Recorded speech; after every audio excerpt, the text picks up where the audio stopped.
Ngati sungamulowetse mnyumba mwako choonde, usamulore, kulowa mu Lilongwe. Dzina la Atate ndi la Mwana ndi la Mzimu Woyera. Amen. Chaulere cha Ambuye athu Yesu Khristu, chifundo cha Mulungu Atate, komanso mphatso za Mulungu Mzimu Woyera zikhale nanu abale. Takumana pano pa Word Made Flesh, tikufuna tigawane mawu athu alero pamutu nakuti ngati sungamulowetse mnyumba mwako, usamulore, kulowa mu Lilongwe. Ndipo mawu athu tiyatenga kuchokera pa Efeso chapter 4 ndi 25 mpaka ndi 27. Sono lekani kunama, aliyense azilankhula zoona zokhazokha ndi Khristu mnzake, pakuti tonse pamodzi mogwirizana ndife ziwalo za thupi la Khristu. Inde mwina nkupsa mtima, koma musachimwe, ndipo musalole kuti zuwa likulowereni muli chikwire. Musampase mpata Satana woti akugweseni. Mawu a Ambuye. Titokoze Mulungu. Abale anzanga, moyo wa dziko lino lapansi ndi moyo umene umasowa kumvetsa bwino ndi kuutenga bwino, chifukwa Mulungu pakuulenga adaulenga mwakuya kwambiri. Anthu nthawi zambiri timakhala moyo wapamwambamwamba osafuna kubira nawo, ndipo timafuna kukhala ndi chidwi chophunzira ndi kuuzukuta bwinobwino moyo. Word Made Flesh imafuna kutipasa mwayi, kutipasa mpata wokhala nawo pansi moyo uno ndi kumauyendesa mosatira mfundo zapaphata penipeni za Chikhristu. Lero tikunena kuti ngati simungamulowetse mnyumba mwanu, musamulore kulowa mu Lilongwe. Musamulore nditu kulowa mu Lilongwe. Nkhani pano tikamba za nyumba. Nyumba ya munthu ndi malo amene ali amtengo wapatali. Nyumba yanu ndi malo amtengo wapatali, ndipo ndi malo amene ali atanthauzo kwa mwini wakewe. Munthu amene wafika pa khomo pako, ameneyo wakupeza. Munthu amene wafika pa khomo pako, ameneyo wakuziwa. Mwakuti ngati sumafuna kuti winache akuziwe, akangofika pa khomo pako umatha kusintha ngakhale nyumba, kunyamukapo kusintha nyumba kapangale ndi kwina kwake, chifukwa umaziwa kuti pakuziwa pa khomo panga uyu ndiye wandimbwandira. Munthu amene wafika pa khomo pako, ameneyo wakuziwa. Nthawi zonse ndikapita kumaliro zimandipasa chidwi kuti amanena kuti abale tiye tonse tikafike kumanda.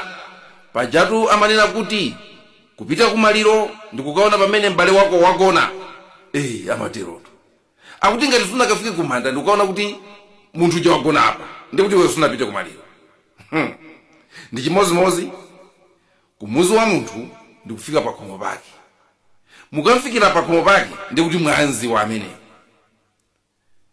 chifukwa cha ulemerero umene khomo lako munthu limakhala nawo, chifukwa chakuti khomo lako ndi limene limakusunga iwe munthu. Munthu aliyense amateteza khomo lake. Anthu fe timateteza makomo athu. Nyumba zathu timaziteteza, timazikira mabakalabazi kuti munthu asalowere polakwika ndipo asalowe opanda chilolezo. Timateteza khomo lathu. Ndi zitseko zathu timasankha munthu amene tikufuna kuti aloledwe kulowa nyumba mwathu. Sitimangolola aliyense. Timaopa akuba. Azangondibera. Ena sitifuna kuti alowe nyumba mwathu chifukwa ndi anthu osakaza. Akalowa nyumba muja afuna chilichonse chimene waona iye atenge, maso mwala atandipaseni icho ndipaseni. Iwe kumangoperekera manyazi nanga si mulendo wako. Ndiye anthu katamene sumakondwa kuti alowe nyumba mwako, ndipo nthawi zina sufuna alowe mukumene. Ena sitifuna kuti alowe nyumba mwathu chifukwa ndi otuwa. Maka nyumba zake zikakhala zopolisha, zikakhala za mtengo wapatali, chifukwa kuti ndi otuwa, sufuna kuti alowemo. Mwina ndi osavala moyenerera malinga ndi mmene nawenso wayichenesera mipando yako, sufuna kuti alowemo. Ngati Akhristu, anthu ngati amenewa, mwina timangowapempha nanga si Chikhristu chomwechi, timangowapempha kuti avule sapato, alowe nyumbamo ali beya. koma nthawi zinapozowa kuti kodi nanga mulendo uchite kumuza kuti alendo vulani sapato iyayi nthawi zina umayamba ndiwe mwina wake wa nyumba iwe kuvula sapato dawa iye nakusata kuti aonere kuti nayenso avule sapato zake. Koma nkhani imene ndilinayo pano ndiona kuti ifeyo tikakhala mnyumba mwathu timasankha anthu oti alowemo, timasankha anthu oti alowemo. Ndili kunena kuti ngati sungamulowetse mnyumba mwako asalowe ku Lilongwe, usamulore kukalowa ku Lilongwe. Kuli anthu amene mwina munayambana nawo simungalole kuti abwere ku khomo kwanu ayi, munayambana nawo munada nawo kukhosi mwina mmaopa kuti iwo aja akazaona kwanu madankhawa kuti koma mdani wanga abwere azaone khomo la kwathu. Mmaona ngati kuti apezerapo mpata wokugemulani kapena mpata wokunyozani. Nzomwezi janthu amene akuti awa mabisa kwawo koma musadandaule kukazamwalira munthu tizakaonako namapitako ati osati kuti akupitira kuti akalire maliro iyayi koma tikaone khomo lake mena manyadira muja tikaone kuti kodi nyumba yake ndi anthu chani. Anthu amene mwina simukukhalisana nawo bwino simungalole kuti alowe nyumba mwanu, chifukwa pakumulowetsa munthu uja nyumba ndiye kuti mukhala ngati kuti niyo mwamulandira mwamusekerera, ndiye sumafuna kuti unsekerere ndani wako. Komanso akalowa nyumba muja mkoteka kuti ajamo nanga kesa ndi mulendo wako ndi kuti ajamo, ndiye iweyo umaopa kuna kuti uyu akaje zogula ine akaje zophika ine munthu oti wandinyoza chonchi munthu oti wanditukwana chonchi munthu oti kuti simagwirizana munthu oyipa ngati amene akalowa nyumba mwanga akaje zophika ine ayi uyu salowa tu nyumba salowa nyumba. Ndipo uyu sakwena kufika mpaka mpanga pomwe mmaopa kuti mukamulowetsa nyumba iye uja akutayisani nthawi chifukwa chona kuti ngati mulendo wanu mwena mukakhale naye pansi muzikacheza naye mwanjira imeneyo akumalizirani nthawi yanu imene mukanayigwiritsa ntchito pa zaphindu zina zake. Choncho mukhala ngati kuti mwangotaya nthawi kumuchezesa munthu amene simukuonapo phindu loti muzimuchezesa. Nthawi zina simungakonde kuti munthu alowe nyumba mwanu kapena athe nthawi pa khomo panu poopa kuti azangokuonongerani ana, azangokupotezerani amunanu angowapotoza kapena akazanu. Ndiye mmanena kuti iyayi amene uja tusifuna kuzamuona pa khomo panu, amene uja sazapote pa khomo panu, chifukwa amene uja andionongera banja, andionongera ananga, andionongera amunanga, andionongera akazanga. Anthu oterewa akabwera kwanu mmawasazika mwachangu, mmawasazikisa mwachangu, mwina kuwauza kuti ndili ndi ntchito inake apo akapena ndikupita kuchinamwali iyayi ndikupita ku bridal shower kuti nayenso angoona kuti apapana ngati salapo ndi ndani nayenso angochokapo. Komano chimene mawu athu alero akutiseka, chimene mawu athu alero akutiseka nacho akhristufe ndi chomwe chija chimene Ambuye Yesu adawaseka nacho Afarisi ndikwatchula kuti anthu achiphamaso pa Mateyo 23:25. Akuti mmasuka kunja kwa chikho ndi kwa mbale koma mkati mwake mwazaza ndi nzeru zakuba ndi za umbombo. Anaseka Afarisi.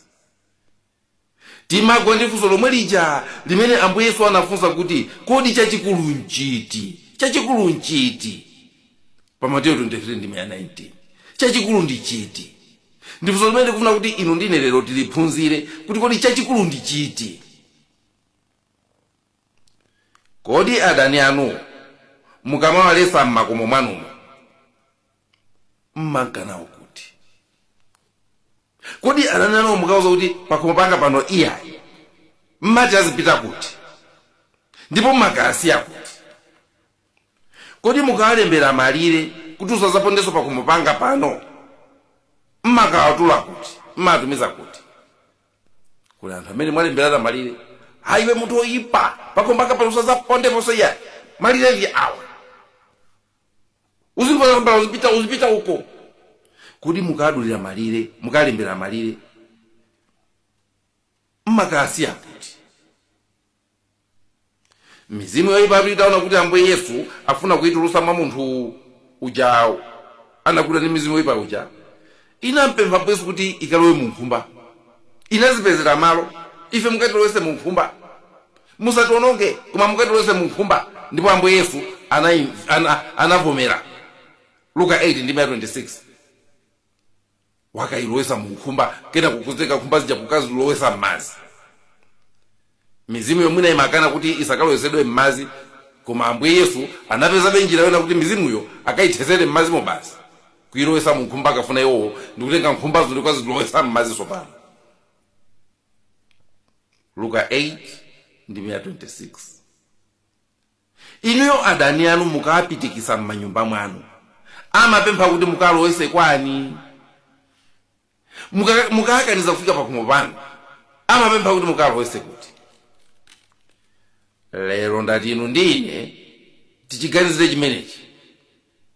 Nthawi iliyonse imene mwadana ndi munthu, mukankaniza kufika pakhomo panu, kulowa m'nyumba mwanu, koma mwa mawu osamveka, munthu amene ujayo amapempha kuti poti mwandikaniza kukalowa kwanu, choonde ingondilowesani mu mtima mwanu. Mwandimva bwino? Ndikuti munthu amene inuyo mwayambana naye ndikumutembera malire usazafike pakhomo panga, mosamveka amakhala kuti amakupemphani, asisi mwandikaniza kuti sazayankhule nanu, mwandikaniza kuti sazafike pakhomo panu, mwandikaniza kuti sazacheze nanunso, koma chonde mungondilola, chonde mungondilola ndilowe mu mtima mwanumo.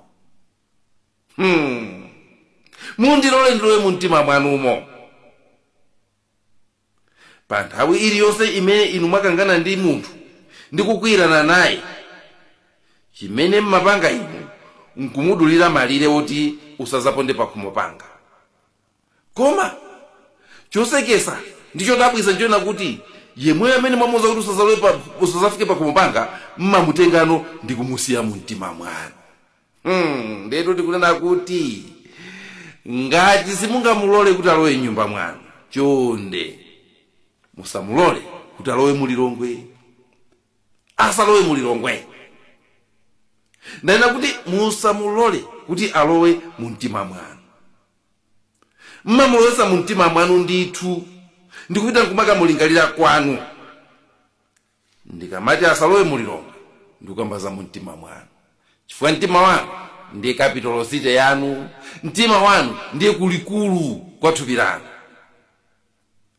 Ndiye mwankaniza kuti asalowe m'nyumba mwanu. Kodi ino chokulimbisa ni mtima kumulola kuti akalowe no mu mtima mwanu ndi chani? Nyumba yanu yapanja apo ndi mtima wanu chimene chili chamtengo patali nchani? Chifukwa chimene chanena kuti Ambuye Yesu akutiseka lero mungamena masekera afarisi kunena kuti mmakongolesa kunja koma mkatimo muli zambirimbiri. Munthu uja mukadana naye ndiye mmakhalira kunganizira nthawi zonse, mmakhala kunganizira usiku wonse, masana wonse, koma amene uja angapange bwanji zimene zija, amene uja andiyesa kuti ine chisiru, amene uja koma angandipange zimene zija, amene uja koma ndipakira mapulani, amene uja koma tiona usiku wonse sadabu ngati Yobu. Mwantenga munthu uja mwamulowesa mu mtima mwanu sopano, mwankaniza pakhomo panu inde, mwankaniza m'nyumba mwanu inde, koma lero mwantenga ndikumuyika mu mtima mwanu, mwamulowesa mu Lilongwe. Walowa mu Lilongwe munthu uja ndithu wafika ku capital hill. Nditi kunena kuti munthu ngati mwankaniza m'nyumba mwanu, mwamona kuyipa kunena kuti uyu asalowe m'nyumba mwanga, musayerekeze kumulowesa mu Lilongwe. Asalowe mu mtima mwanu, asalowe ku capital hill.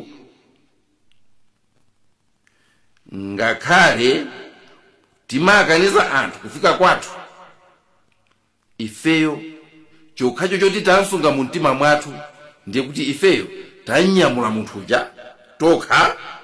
Mwanyamula munthu uja nokha ndikukalowa naye m'nyumba mwanu momwemo mmene mmankanizambo.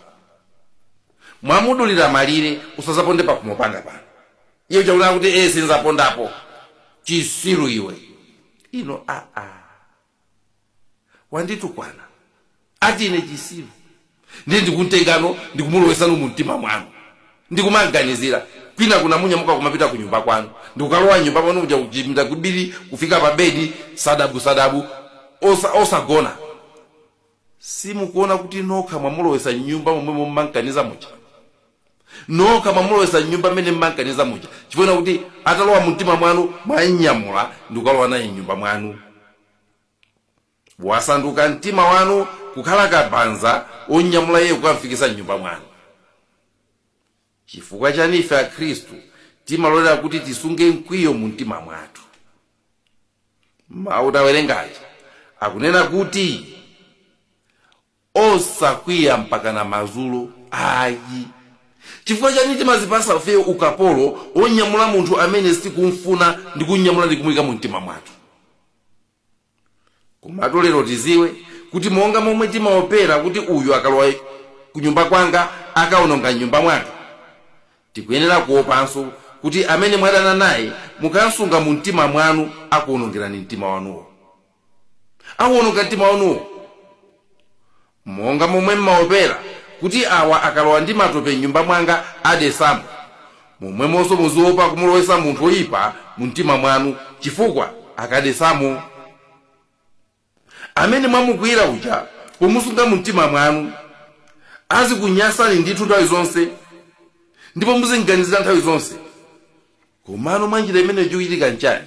Mwanjira imeneyo chikuchitika nchakuti akukupangisani pang'ono kumera mtima ukwiya, kumera mtima wakhalidwe lokwiya, ndipo munthu uja aononga mtima wanu.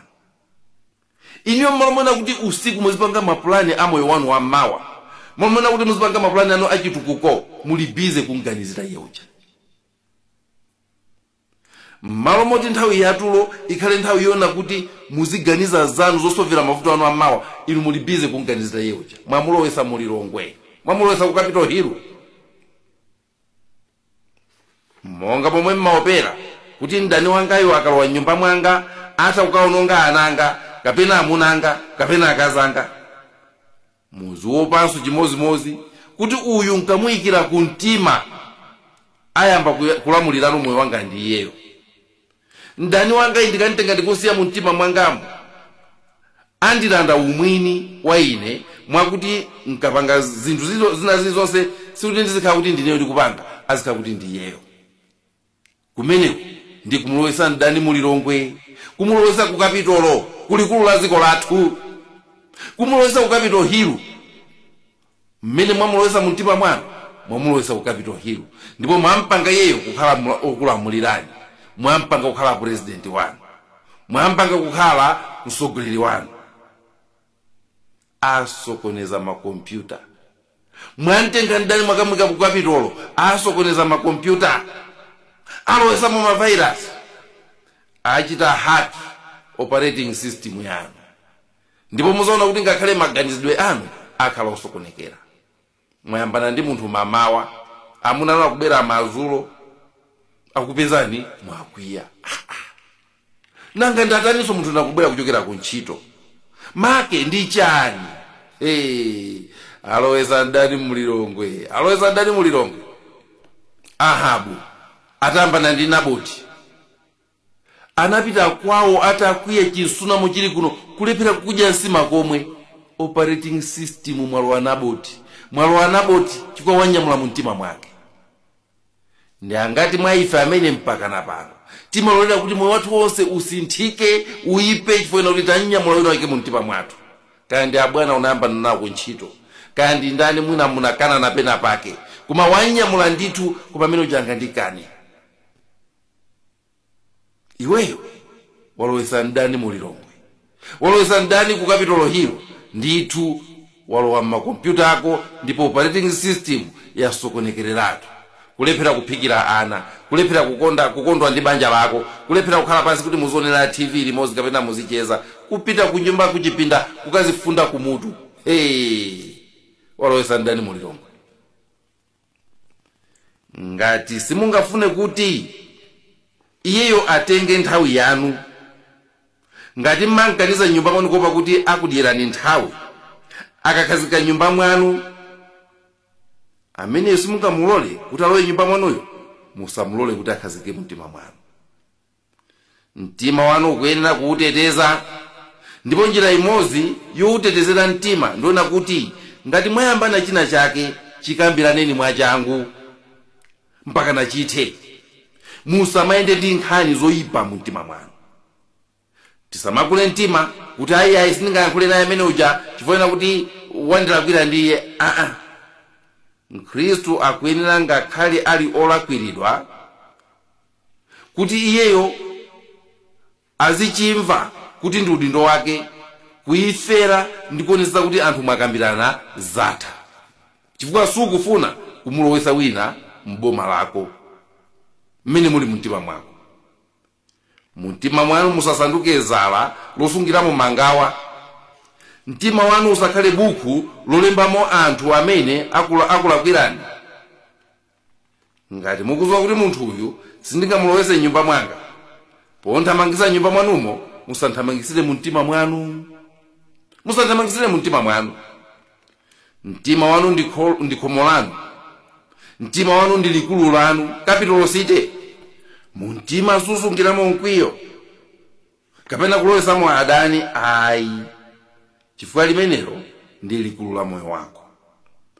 Akakuyipira m'maso nthamangisire kwina kulikonse, koma usanthamangisire mumtima mwako.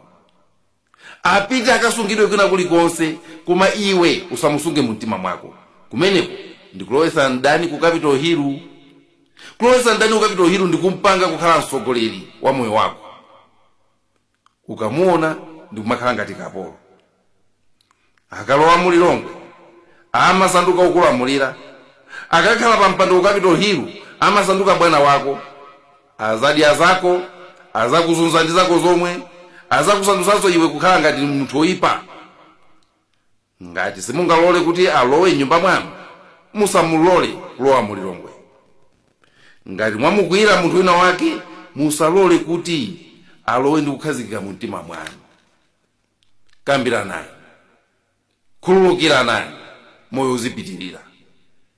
Koma musantenge munthu amene nyumba mwanu simungalole kuti apondemo kuti azikasewera mu mtima mwanu. Ayi, mtima wanu utetezeni. Amenewo ndi malo anu olemekezeka. Mtima wanu ndiye boma lanu limene kulamulira moyo wanu. Kodi nanga ngati mtima uja uvutika, muzalamulira bwanji moyo wanu? Mukhale ndi mtendere, ndipo musalole wina aliyense kusewera m'mabwalo a boma lanu. Ngati simungamulole kuti alowe nyumba mwanu, musamulole kuti akalowe mu Lilongwe. Munali ndine Elizeo Nthalika, dzina la Atate ndi la Mwana ndi la Mzimu Woyera. Amen.